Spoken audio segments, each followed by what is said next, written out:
Então, pessoal, primeiro a gente queria agradecer a presença de todo mundo, desejar boa sorte nessa etapa aí, nessa prova que está chegando. E mostrar que só o fato de vocês estarem aqui já é um grande avanço, já pode se considerar vencedores por isso, porque dificilmente, eu estou vendo aqui muitas pessoas, muitos rostos repetidos, e eu sempre costumo falar isso para as pessoas, dificilmente a gente vê um pessoal que começa a estudar assim que sai de tal, e essas pessoas se mantêm até a data da prova. Então só o fato de vocês estarem aqui preocupados com essa revisão já mostra o comprometimento de vocês.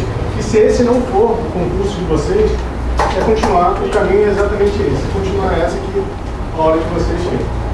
Felipe, quer... Que te dividir? Não, eu não quero dividir o Lúcio. Pessoal, boa noite. De novo, faço do Lúcio, faço do Lúcio, né? Faço das palavras do Lúcio. Não, desculpe. Faço das palavras do Lúcio as minhas, né? Primeira coisa que eu queria falar aqui para vocês é parabéns. Você resistiu até o final. Até o final, que eu quero dizer, até a data do concurso, porque o Lúcio falou, era exatamente o que eu estava preparado para falar. Sim, a gente vê, cara, um monte de gente procurando a gente no início de um concurso, vai rolar um concurso, pô, me ajuda aí com o edital, a destrinchar o edital. A galera some, passou um mês, a galera desaparece. Então assim, só de você estar aqui estudando até agora e tal, eu tô vendo aqui a cara de cansado de um monte de gente, tô vendo aqui um monte de gente que eu tô vendo estudar mais de um ano aqui no Múltiplos, e eu queria dar parabéns pra vocês, porque não é todo mundo que tem esse pique, não é todo mundo que chega no nível que vocês estão. Então, só umas palmas pra vocês, né? Vamos lá, vai. Parabéns de verdade. Edu? Pessoal, isso aí que eles falaram é verdade e normalmente vocês não estariam mais aqui, vocês já estariam no CERPRO, na É verdade, normalmente a gente tem... Quem tiver, me senti ofendido. Normalmente vocês estariam na Petrobras, voltando a estudar agora. Galera, isso daí não tem jeito. A gente normalmente vai passando em concursos, só que agora está complicado, agora está com pouco concurso. E o que a gente tem que fazer? Infelizmente é continuar estudando, porque quando pintar um concurso bom, e tem pintado, o IBGE é um concurso muito bom, com um número razoável de vagas, quer dizer, era para ser mais, né? Só que eles já cortaram um pouco, enfim. Galera, não tem jeito, era para estar saindo BNDES, SUSEP, TCM, CVM, um montão de concurso maneiro que está segurando. Então, galera, é continuar estudando, não tem jeito, é chato pra caramba, ninguém aguenta estudar mais, mas continuar. E daqui a pouco a gente vai passar, sair do CERPRO. Eu não quero sair do CERPRO não, eu tô satisfeito.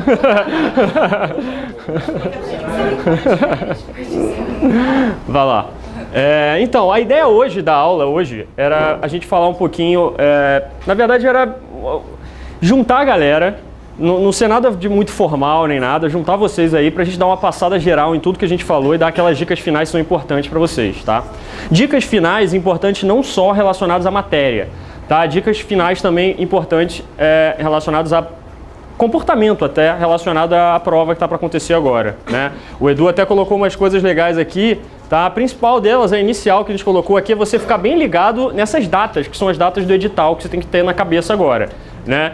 Primeira coisa que você tem que ter na cabeça é quando sair o gabarito da prova, que é dia 12/4, e ficar bem ligado na interposição de recurso, que é dia 13 e 14, tá? Porque a gente sabe que volta e meia acontece aí umas questões bizarras que a gente tem que entrar com recurso sim, não deixe passar a oportunidade de entrar com recurso, não é isso? Isso. Então olha só, galera, essa hora aqui, esquece, eu adoro o Lúcio, deixa o Lúcio pra lá. Manda e-mail para todo professor que você conhece. Não gostou da aula do cara, assistiu uma vez, não gostou. E daí? Pega o e-mail do cara e manda e-mail pro cara. Tô com dúvida na questão tal. Faz spam, cara. Manda e-mail pro Lúcio, pro Felipe, pro mundo, manda pra todo mundo. Sim, pra mim também. Pra todo mundo. Galera, não tem jeito. Nessas horas, às vezes, um professor assistiu uma aula de uma porcaria. O cara, às vezes, tá solícito, tá num dia tranquilo, o cara consegue te responder, às vezes te ajuda legal. Então, galera, agora, todo mundo prefere o Lúcio e tal. Na hora, deixa o Lúcio falar. Manda pra ele também, mas manda pra todos os professores que vocês conhecem. Cara, é spam mesmo, tá? Agora, olha só, cuidado com o recurso, tá? O recurso, não adianta você pegar o recurso do coleguinha, colocar exatamente igual e mandar. Não é assim que funciona. Pega a ideia, pega do que ele baseou, qual é o erro da questão, qual a possibilidade de anular ou de trocar o gabarito. e corre atrás de fonte e tenta mandar. E pede para os amigos mandarem também, tá? Claro, não manda o texto exato. Geralmente, o Eduardo falou uma coisa importante, que geralmente as pessoas não sabem, que se você interpõe um recurso igual, muita gente compartilha nos fóruns o recurso. Ah, tá aqui, eu vou entrar com o recurso nessa questão. E coloca o recurso dela. Se você copia aquele recurso e coloca, o recurso ele é deferido pela banca, ele é anulado. Então só façam isso se você não tiver interesse que aquele recurso do cara seja aceito. Aí vocês mandem vários. Se não, cada um elabore o seu, compartilhe só com o professor que vai ajudar ou com o colega que estiver ajudando, mas a ideia é que cada um mande o seu. Outra coisa, muita gente fica reticente de mandar recurso. Posso perder ponto? O que vocês acham disso? Pode perder ponto no recurso? Não. Pode. Na teoria pode. Agora, quantas vezes já se perdeu nota por conta de recurso em todo o universo de concurso até hoje? Porque eu conheço duas situações. E as duas situações que eu conheço foi por erro do somatório das notas. Nenhuma situação foi porque o examinador olhou e achou, ah não, o recurso não está bem feito, eu acho que ele deveria ter tido ponto menor, e tira ponto. Então existe essa possibilidade? Existe, mas até hoje não é reconhecido em nenhuma situação. O pessoal fica com medo de discursiva, né? Acontece muito em discursiva, o pessoal fica com medo de pedir recurso e vai baixar minha nota porque eu já estou com meio ponto aqui. Geralmente, se você quer ser competitivo, se você acha que você precisa do ponto, entra, cara. Tipo, é isso, arrisca. Né? É a nossa sugestão aqui. Com relação à discursiva, quando eu estava estudando para o BNDES, eu peguei o histórico de tudo que era prova da CES Gran Rio, DGE, BNDES, que tinha discursiva, e comparei o que estava disponível publicamente. Nota antes e nota depois. Não teve nenhum caso, nesses concursos que eu vi, de ter caído nota. Claro que, se você fez a prova, o cara te deu 6 e você acha que merecia 5, não vale a pena você gastar recurso com isso. Não gastar o seu tempo com isso, é isso que eu quero dizer. Agora, se tu tirou 5 e acha que merecia 5,5, vale a pena. Meio ponto faz diferença, ainda mais num concurso desse, que a discursiva soma a nota com a objetiva, no caso do desenvolvimento. E aí a data mais esperada de todas, né? 13/6. É chope, tá? É marcar chope. Eu quero receber convite, por favor. Vai. Bom, galera, olha só. Isso aqui eu botei algumas dicas para agora, tá? Cara, a prova é agora, é domingo, não tem muito jeito. A gente tem que tentar aproveitar o máximo possível de tempo nesse pouco tempo que a gente tem. Então, o que eu acho? Galera, é questão. Fazer muita questão. Pegar as provas anteriores, essas duas provas objetivas aqui, estão bem legais, tem bastante questão. Depois vai voltando. Galera que faz muita questão, mas não faz uma prova. Pega a prova, imprime e faz a prova toda. Claro que isso não é uma questão de redes e não cai redes, ignora. Mas tenta fazer ela toda, para você sentir como é que você está fazendo uma prova inteira. A gente às vezes faz muita questão pingada e não se liga nisso. E vai voltando, tá, galera? Fez essas duas aqui, pega lá no PCI Concursos. FGV normalmente não tem muita questão nesses sites aí, então vale a pena pegar a prova mesmo e baixar. Galera, discursiva, tá? Não vai chegar na prova sem ter feito uma discursiva antes, tá? É difícil fazer do zero. Treina discursiva. Aqui eu coloquei algumas provas discursivas que tiveram aí nos últimos tempos com matéria de TI, são diferentes da prova de vocês, tá? A prova de vocês tem 3 questões. Provavelmente vai ter uma questão de programação, uma de engenharia de software e uma de banco de dados. Mentira, a gente não sabe o que vai cair, mas vai cair uma de banco de dados com certeza. Tá? Deve ser mais tranquila do que qualquer uma dessas questões aqui de banco de dados que já caiu aqui, tá? Porque são 3 questões numa só. Galera, agora, pegou a questão, pegou uma matéria que você não conhece, você não sabe muito bem, não vale a pena pegar livro você estudando não. É o Wikipedia, tá? Agora é quick, é olhar rapidinho e tentar ter uma noção para não errar muito. E seguir em frente, tá? Revisão de ponto fraco. Galera, agora é a hora de acertar o que está errado. Coisa pequena, tá? Não adianta, pô, eu nunca entendi ITIL, eu vou estudar ITIL agora. Não cai ITIL, cara. Não cai. Cai? Não cai, pô, deixa pra lá ITIL. Estuda as paradas que caem na prova. Beleza, pessoal, aí até em relação a isso aqui, eu coloquei algumas disciplinas aí que o pessoal que viu que eu e outros professores, a gente fez um site, né, o Simulado de TI, e a gente lá colocou algumas disciplinas, alguns gráficos estatísticos das últimas provas da FGV. E até nesse momento que o Edu está falando aí, ó, tem que estudar os pontos fracos, etc, etc. Aqui a gente, baseado nos gráficos lá que a gente mostrou, tá? Aqui são os assuntos tanto de BD, quanto de engenharia de software, quanto de programação, que mais são cobrados, tá? Dentro do universo de provas FGV. Tá? Então a gente tem aqui um ML, requisitos e metodologias ágeis. Você vai falar assim, ó, metodologias ágeis não está no edital, né? Não tá, mas tem processo de desenvolvimento, né? Então uma coisa mais genérica, né? Eu nunca recebi tanto e-mail perguntando sobre processo de software quanto eu recebi por IBGE. Muita gente perguntou, o que é processo de software? Processo de software eu posso justificar qualquer item de engenharia de software. Qualquer item, não daria para anular uma questão dessa. Pode, qualquer coisa dentro de engenharia de software pode ser justificado. Só que a experiência diz que geralmente, quando vai cobrar RUP, quando vai cobrar metodologia ágil, aparece explícito dentro do edital. Como não está explícito, eu, como aluno, eu não falo para vocês como professor, o pessoal sabe que um tempo atrás eu estava desse lado da turma, eu arriscaria não estudar esses assuntos, levando em consideração que sempre que eles caem explícitos dentro do edital. Então, eu até falei isso para o pessoal, baseado nas estatísticas das provas anteriores. Caiu bastante metodologia ágil na FGV, mas os editais tinham mais explícitos a parte de metodologia ágil. Isso. Então a gente tem em engenharia de software esses 3 itens muito cobrados, né? Em programação a gente tem 2 áreas muito cobradas, que é Java, né? Você sabe disso, né? Então tecnologias de internet em geral, então você vai encontrar aqui XML, HTML, CSS, né? Aquele bando de coisas lá, e conceitos de SOA em geral você vai encontrar muita coisa também. Bancos de dados tem muita... Você sabe que SQL é o assunto mais cobrado, né, dentro de bancos de dados, não é isso? E BDs específicos, volta e meia, caem umas questões também. Então é bom você dar aquela revisada final nesses assuntos aí. Tá aí, se você quiser acessar os gráficos lá com todos os assuntos e tal, acho que não é mais hora para isso, né? É hora agora para você tirar suas dúvidas finais, mas tá lá no site que eu já disponibilizei para vocês. Então, um último rodavinho, só para a gente disponibilizar agora, para o Felipe poder passar em cima do que ele planejou. A gente preparou esse material, a gente colocou junto, e aí para não ficar repetindo a questão das dicas, para tudo acabar falando no mesmo, a gente colocou tudo no início aí. Então o Felipe vai falar, vai ajudar vocês com essas dicas, e depois vai falar sobre as questões em si. A única coisa que eu queria falar para vocês é que, em cima disso que o Felipe falou, é que agora não é o momento mais de estudar coisas novas, agora é hora de resumo e resolver a questão. Então não adianta vocês quererem estudar uma coisa que vocês não estudaram um tempo atrás, já era, perdeu o time. Se não estudou, não é agora que você vai conseguir. Isso só vai fazer com que vocês fiquem mais nervosos lá na hora da prova e interferir aí no psicológico de vocês. Então agora, a partir de agora, desse momento, é revisão e resolver a questão. Encontrou alguma questão que não sabe, entende o que você errou ali, mas não se aprofunda mais, esquece a teoria, esquece a parte avançada ali de entender a matéria. Agora é hora de revisar. E aí eu passo a palavra aí para o Felipe dar sequência. Daqui a pouco a gente divide de novo. Eu pergunto para vocês 3. Eu vi no Facebook dos 3, cara, eu acho que pode ser relevante. Então, me morre no final. Talvez são os 3 juntos. Tá? Depois da aula a gente fala. Né? Ia ter gente chateada aqui se a gente respondesse isso. Né? Eu fiquei esperando 2 meses só para me contarem o final. No dia do lançamento. Olha só. Vamos voltar aqui.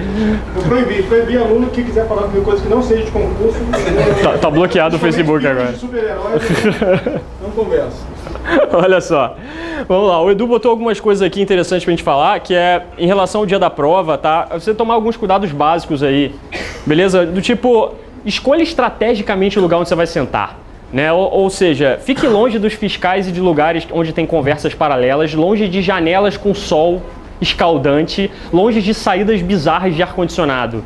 Né? Então, assim, tente escolher baseado nisso. Não tenta escolher do tipo, eu gostava, por exemplo, de fazer prova encostado na parede, porque dava uma descansada. Né? Mas aí vai de cada um, né? Então, mas pensa nisso até, porque às vezes você não pensa, você cai num lugar onde o fiscal fica conversando do teu lado o tempo inteiro e te atrapalha.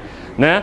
Então, assim, fica bem ligado nesse tipo de coisa aí. Controla o tempo, tá? Em relação a controle de tempo, fica bem ligado porque você tem uma prova discursiva junto com objetiva, né? Então presta atenção nisso, tá? Eu gosto particularmente de fazer questões rápidas e de assuntos que eu domino primeiro, tá? Isso varia muito de aluno para aluno, mas eu gosto de trabalhar assim. Então eu chego, dou uma olhada geral na prova, 5 primeiros minutos, e eu vou assim, ó, já sei que a 25, a 39 e a 43 são assuntos bem fáceis que eu domino, são rápidas.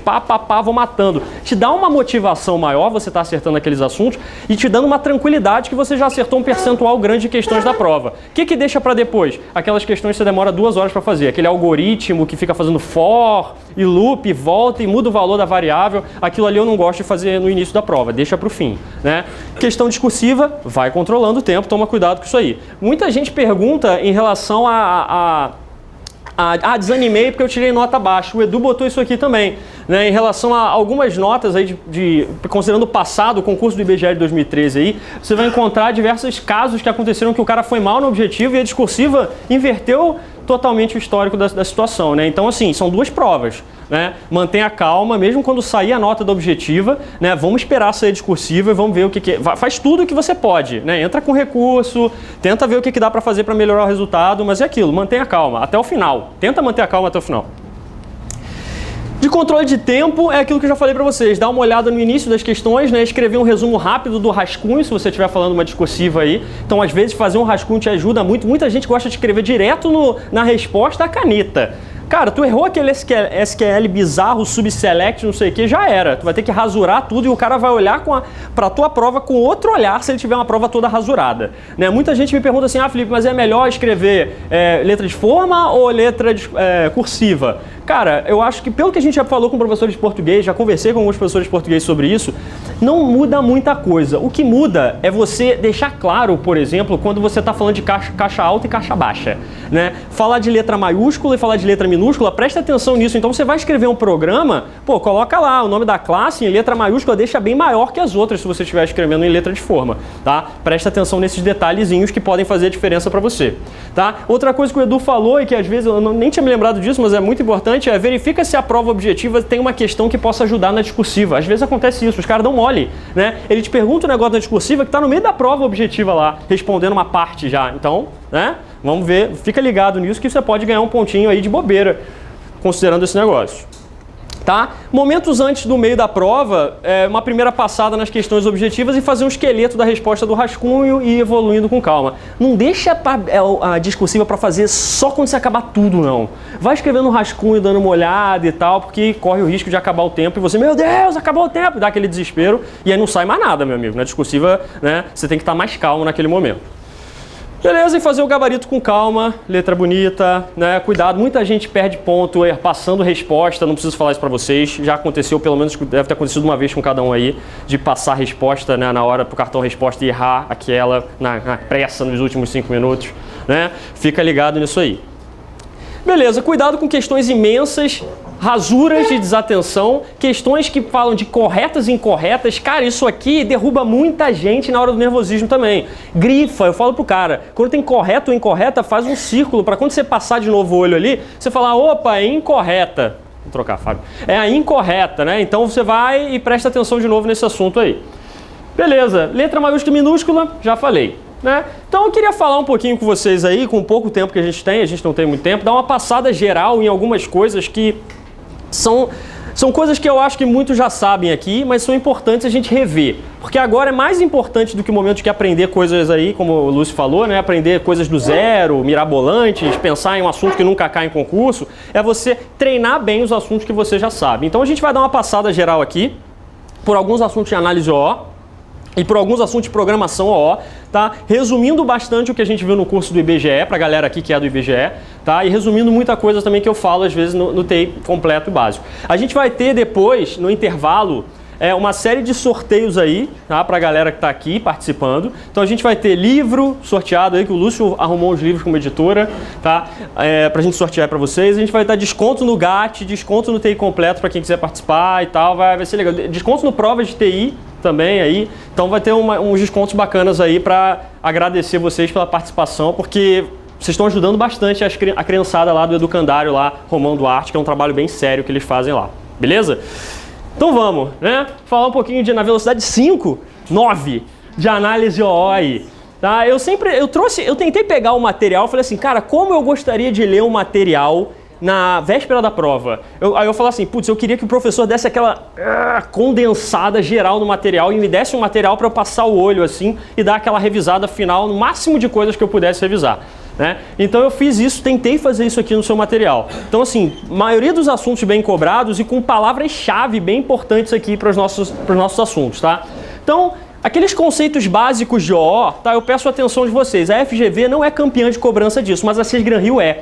E como a gente tem uma prova do IBGE que sempre foi cobrada pela Sesgran-Rio, a gente às vezes tem que pegar um pouco do passado da banca, né, o passado da instituição, né, e daquela banca que cobrava aqueles assuntos. Então a Sesgran-Rio gostava muito disso, de perguntar conceitos OO. Então eu só queria lembrar para vocês aqui que a gente tem os pilares de orientação objeto, né, e a gente tem o conceito de abstração, herança, encapsulamento e polimorfismo, né? E nesses pilares aqui sempre vem as mesmas palavras-chave cobradas em concurso, galera. Olha lá, o cara vai e fala assim, eu quero me concentrar nos aspectos essenciais de alguma coisa. De que conceito OO eu estou falando? Abstração. Né? Então, assim, não dá para errar mais isso aqui. Quando o cara fala assim, ó, eu estou me concentrando no que é essencial e eliminando aspectos acidentais, etc, etc. Exatamente assim que cai em prova. Já mostrei para vocês o TI completo, cai 10 mil vezes assim em provas anteriores, né? Herança você já conhece bem também. Quando ele fala que uma subclasse pode estender uma superclasse, né? Quando você aproveita comportamento de uma classe ancestral, ele chama às vezes de classe base, né? Várias coisas assim. Você vai ver também que tem outro conceito OO bem importante aí, que é herança. A gente diz que em orientação a objeto a gente tem 3 grandes pilares, né? Herança, polimorfismo e encapsulamento. E a abstração é a base, costuma ser a base desses pilares aí, mas alguns autores consideram parte desses pilares também, tá? Encapsulamento é o grande campeão de cobrança junto com o polimorfismo, né? Os caras falam o tempo inteiro aqui, ó, eu quero separar aspecto interno de aspecto externo, esconder alguma informação, proteger a informação, detalhes internos. Isso aqui você sabe que é o conceito de encapsulamento. Ele transforma numa cápsula algum conceito orientado a objeto, né? Por exemplo, uma classe, e esconde aspecto interno de aspecto externo. O que é aspecto interno, Felipe? Um método, por exemplo, ele bota o método como private, né? Ele está escondendo aquela implementação das classes externas. Repara que se você colocar tudo como private, esconder, proteger, ocultar, como é que você acessa isso? Você disponibiliza getters e setters, né? Métodos que vão acessar e métodos que vão modificar esses atributos lá. E são, sempre que falam de getters e setters, a gente tem uma associação bem direta com o conceito de encapsulamento. Então, vai ser um negócio que vocês vão ver direto cair em concurso também. Beleza? Impedir o acesso direto ao estado de um objeto, a ver com encapsulamento aí. E polimorfismo é o que tem mais nomes, né? Porque polimorfismo, a gente tem 2 grandes tipos de polimorfismo. O polimorfismo dinâmico e o estático. A gente tem a sobrecarga e a sobrescrita, né? A sobrecarga é o polimorfismo estático e sobrescrita o polimorfismo dinâmico. Isso aqui muita gente confunde. A gente, durante o curso, faz bastante exercício desse negócio, né? Lembra que o polimorfismo de tipo sobrecarga, você muda a assinatura do método, né? Então você tinha it aqui, você tem it passando agora um string como parâmetro. Opa, 2 métodos com o mesmo nome, mas com parâmetros numa assinatura diferente, sobrecarga. 2 métodos com o mesmo nome, com a mesma assinatura de método, sobrescrita. E aí tem os diversos nomes que vocês podem vir cair em concurso, né? Sobrescrita você pode encontrar como sobreposição, por exemplo. CESP adora cobrar como sobreposição. Polimorfismo dinâmico, que é o override, tá? Binding dinâmico, que é late binding. Mesmo aí tem diversos nomes que você pode encontrar também. Repara que na sobrecarga você vai ver já o early binding, ele já chama de, né, cedo. Eu faço um binding, uma ligação cedo, porque é feito em tempo de compilação. Já a sobrescrita é feito um binding tarde, late, porque é feito em tempo de execução. Aí por isso que a gente não tem aquele problema que você estava perguntando, né, Pri? Da interface, né, que a gente viu. Beleza? Essa é a ideia, pessoal. O ML é um assunto muito cobrado, né? É um assunto campeão de cobrança dentro de engenharia de software. Tanto que aqui no curso o pessoal resolveu dividir, né, e botar o ML como praticamente uma matéria inteira, que é a matéria de análise de projetos e sistemas orientados a objeto, né? Então, se você for olhar, o ML tem algumas características que a Sesgran-Rio ama cobrar, né? A FGV cobra o ML de maneira muito boba. Tá? A gente vai ver aqui 3 slides que eu separei para vocês com todos os diagramas, tá? E com a palavra-chave de cada um desses diagramas como é cobrado. Beleza? Basicamente isso. Vai ajudar para aquela revisão de véspera você associar algumas coisas aí. Mas essa é a definição padrão da linguagem que está lá no livro do Bock, Jacobson e Rambaud, que já caiu 1 milhão de vezes em prova, né? Uma linguagem gráfica para especificar, visualizar, construir, documentar artefatos de software. Já caiu até questão assim, linguagem gráfica para quê? Letra A, especificar, visualizar. Letra B, documentar, etc. Já caiu, por incrível que pareça, questões bobas desse tipo, né? Muitas vezes o pessoal fala que o ML é uma metodologia, 1 milhão de vezes já caiu em prova. Não é, né? Não é metodologia, nem é método, nem é processo, nem é procedimento. O ML é linguagem, né? Uma linguagem você pode fazer o que você quiser. Então, muitas vezes isso já ajudou um pouquinho a galera a matar a questão, mas a gente tem nossas exceções aí, né? Que nem outro dia, Fátima, tu foi nessa e errou uma questão, né? Mas a maioria das vezes, se a gente seguir essa regra, será que pode fazer isso no ML ou não pode? Geralmente, quando é um negócio muito que parece assim, não parece nada muito absurdo, geralmente pode, porque é uma linguagem e você pode construir qualquer modelo com essa linguagem. Beleza? Então, a gente ainda tem o que é principal de prova e o que cai muito na FGV são as classificações dos diagramas, que são os diagramas que podem ser estáticos ou estruturais e dinâmicos ou comportamentais. Cai menos a subdivisão que a gente tem, que são das visões do ML. Tá? A gente tem um modelo de 4 visões mais um, que é o modelo projeto, implementação, processo e implantação. Tá? Modelo que eu chamo aí para vocês de PIPI. Né? Por quê? São 4 PIPI mais um, que é o caso de uso. Né? Nossa quinta visão aí da UML. Lembra que a gente repassou isso aqui e viu para que servia cada uma delas, né? Processo é para requisitos não funcionais, né? Depois, se quiser, dar uma olhada nisso aí, porque é um negócio que já foi cobrado muitas vezes, mas na FGV nunca caiu, tá? Por isso que eu nem concentrei aqui em slide isso aí. Lembrando que não depende de tecnologia, tá, pessoal? O ML não vai depender se você está trabalhando com uma tecnologia específica. Não vai, não, mas eu trabalho com Java, será que eu posso ML? Pode. Eu estou trabalhando com C#, pode, não tem problema nenhum. Beleza? Não tem nenhum tipo de restrição em relação a isso. Nem processo de desenvolvimento. Mas eu estou trabalhando com Ruby, aí eu posso, mas se eu trabalhar com ciclo de vida em cascata, não tem problema, você vai poder trabalhar de qualquer jeito. É projeto e processo. Né? E implementação e implantação. São os quatro visões, mais caso de uso, né? A quinta visão. Outra coisa que não cai tanto e às vezes derruba a galera quando cai são os blocos de construção e os mecanismos de extensibilidade do ML. A gente tem 3 para cada um. 3 coisas que montam qualquer diagrama OML, qualquer coisa no ML. Itens, relacionamentos e diagramas. Com isso aqui, meu amigo, você monta qualquer coisa no ML. E tem uma classe. 2 classes, eu quero juntar elas. Junta com o relacionamento de associação, por exemplo. Acabou, juntou. Agora eu quero juntar várias classes e vários relacionamentos. Você formou um diagrama de classe. Beleza? São os 3 blocos de construção aí. Se fosse um Lego, você teria esses 3 tipos de peça para você montar os seus diagramas. Mecanismos de extensibilidade, você também tem 3 opções. Você tem os estereótipos, que lembra lá, que é sinalzinho de menor, menor, maior, maior. Qualquer coisa que tiver entre esse sinalzinho, a gente chama de estereótipo.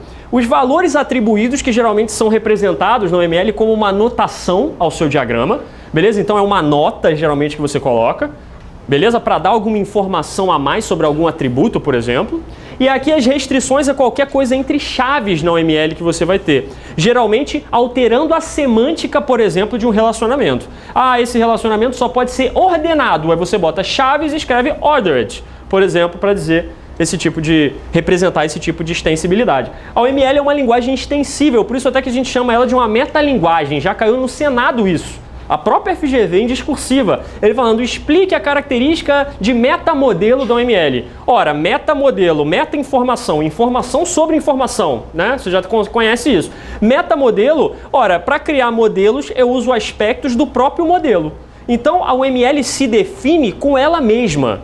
Então, a gente tem tipo um autorrelacionamento no OML, por isso que a gente diz que ela é uma metalinguagem. Era isso que a questão do Senado queria, para você ganhar 25 mil que você explicasse lá, né? Salário ruim, droga. Então, os diagramas estão aqui, isso você não pode não saber, tá? Você tem que saber que são 7 estruturais e 7 comportamentais, já caiu muito na FGV isso no passado, tá? 7 estruturais tem lá classe, perfil, componente, estrutura composta, objeto, implantação e pacote. Você tem 4 comportamentais que não são de interação, atividade, caso de uso e máquina de estados, e 4 de interação, sequência, comunicação, interação geral e temporização, ou tempo, como você quiser chamar. Tá? Uma cobrança número 1 de UML dentro da FGV, é isso. Tá? Eles falam assim, classifique os diagramas, mole. Beleza, molezinha. Segunda cobrança, ele te mostra a cara do diagrama, ele te pergunta que diagrama é. Molezinha também. Aqui, por exemplo, a gente pode ver um diagrama de classe. Tá? E eu coloquei um resumo aí para você de todos os tipos de notação, praticamente todos, né? A gente tem muitas notações aí que não estão, tá? Mas as mais cobradas aí em concurso público, bem resumido para você lembrar. Beleza? Principalmente os relacionamentos, tá, pessoal? Fica muito ligado isso. A SESGran Rio ama relacionamento. A FGV não cobra tanto, mas a SESGran Rio gosta muito. Então aqui a gente já tem os relacionamentos possíveis entre classes, né? Entre duas classes. Está faltando um relacionamento aqui. Qual que é? Realização não entre classes, né? Realização entre classes e uma interface. Entre classes está faltando dependência aqui. Poderia ser um relacionamento entre classes. Mas está estranho. Esse dependência está incorreto, porque deveria ser tracejado, tá? Então, pode riscar ele aí, tá? É um tracejado, eu passei o olho, eu nem vi o tracejado, eu falei, não tem dependência. Ele deveria ser tracejado com a pontinha aberta aqui embaixo, tá? Então, cuidado com isso aqui, tá, pessoal? Beleza, então olha só, aqui a gente tem vários conceitos. Conceito, você tem duas classes, vou ligar elas. Eu tenho navegabilidade, quando eu coloco para qual lado vai, né? Se eu coloco a setinha. Beleza, eu tenho multiplicidade, igual eu tenho o que você tá acostumado a ver. Realização entre classe e interface. Ali é só entre classes que eu quis dizer. Então, multiplicidade é igual você está acostumado em BD, né? Em banco de dados você está acostumado a ver uma pessoa da tabela pessoa está para N funcionários, sei lá, uma coisa assim. Aqui é a mesma coisa, né? Você vai ver o mesmo conceito aqui. Você tem atributos representados, você tem métodos até aqui. A gente não está representando o método desse diagrama, mas você poderia ter métodos na terceira caixinha aqui. Né? Você tem estereótipo, olha lá, sinalzinho de menor, menor, maior, maior, tá aqui. O mecanismo de extensibilidade do ML aqui, estereótipo. Você tem alguns relacionamentos, agregação, relacionamento do tipo todo parte, parte todo, né? Tem o composição, outro tipo de relacionamento parte todo também, tá? Losango branco e losango preto. Eu tenho aqui realização, né? Mas aqui eu tenho entre classe e entre interface, beleza? Por isso que eu falei para vocês que não estava faltando aqui, porque aqui seria mais entre classes, tá? E preste atenção em como são essas setas, tá? Muito cuidado, porque SysGranHill gosta muito de cobrar isso. Ele bota duas classes e você tem que... não, peraí, isso aqui eu sei que é uma composição. Então esse relacionamento tem essas características. Beleza? Então você tem que conhecer um pouquinho disso aí.